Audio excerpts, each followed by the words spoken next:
Qonaqlarımızı təqdim edeyim. Bəli, Salyanlı balası, mənə doğma, mənə əziz olan və eyni zamanda Salyanda olduğum el şənliklərində, toylarda bu qardaşla dəfələrlə olmuşam. Ümumiyyətlə o bölgələrdə maşallah bütün el şənliklərinə dəvətlidir. Çünki xalqımız, cəmiyyətimiz istəyir, dəvət edirlər.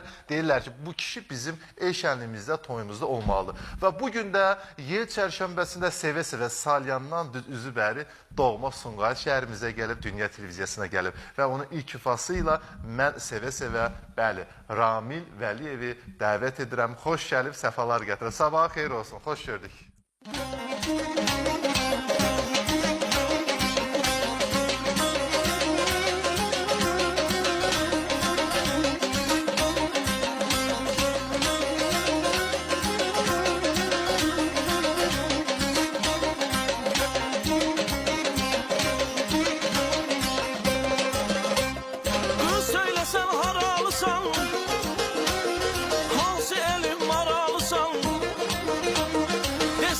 Kim nişan alır, deseni kim nişan alır.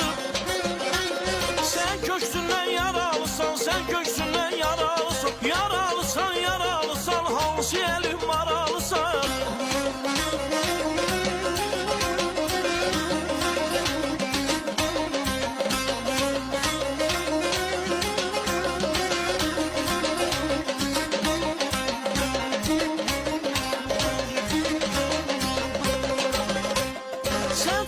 Eşkin yoluna, bakmadın sağın soluna.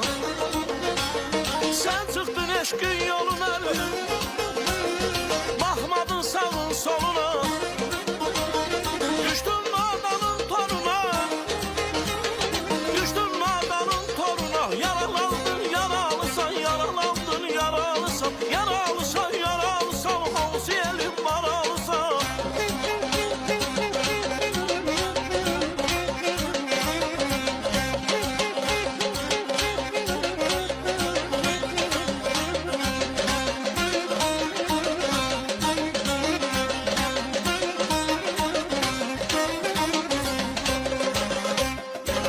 Açılır qoş qabağın, saralıb solub yanağın.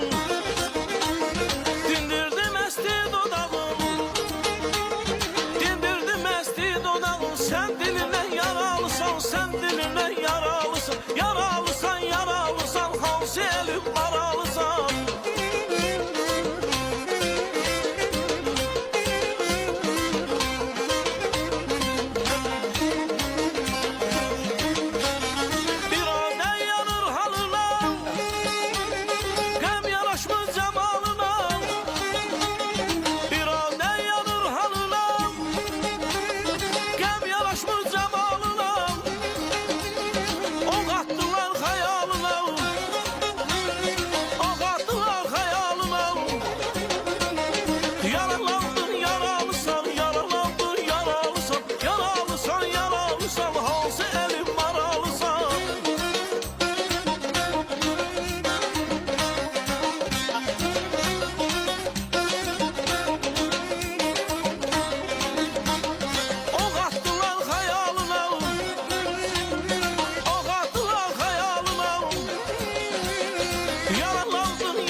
Yaralısan, yaralısan, hansı elin maralsan. Amanın, amanın. Sabahı xeyir olsun Ramil, xoş gördük. Əyləş oradan, Çox sağ bəli. olun. Yel çərşənbə mübarək, günün uğurlu olsun, əhvalın xoş olsun. Xoş Çox sağ ol gəlmişsən. Kamran qardaş.